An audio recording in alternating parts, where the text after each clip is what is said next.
ಈ ಜಾಗಕ್ಕೆ ಬರೋ ಚಾನ್ಸ್ ಇರೋದ್ರಿಂದ ತಾವುಗಳು ಯಾರು ಇವತ್ತಿನ ದಿನ ಮನೆಯಿಂದ ಹೊರಗೆ ಬರಬಾರದು ಅಂತ ವಿನಂತಿ ಮಾಡ್ಕೊಳ್ತಾ ಇದ್ದೀವಿ.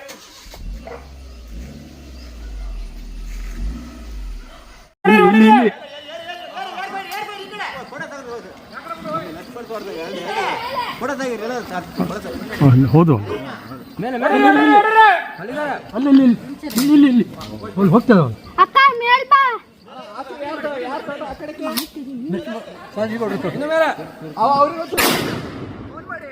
ಅಲ್ಲೇ ನಿಂತಿದ್ದಾವಲ್ಲ ಅಲ್ಲೇ ನಿಂತು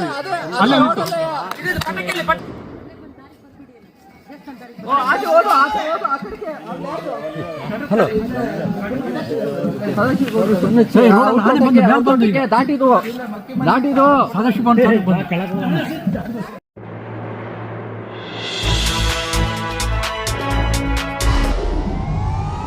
ವಿಡಿಯೋ ನೋಡಿದ್ದಕ್ಕೆ ಧನ್ಯವಾದಗಳು. ಮುಂದಿನ ವಿಡಿಯೋದಲ್ಲಿ ಸಿಗೋಣ. ಕ್ಷಣ ಕ್ಷಣದ ಸುದ್ದಿಗಾಗಿ ವೀಕ್ಷಿಸಿ ನ್ಯೂಸ್ ಕರ್ನಾಟಕ, ಸದಾ ನಿಮ್ಮ ಜೊತೆ.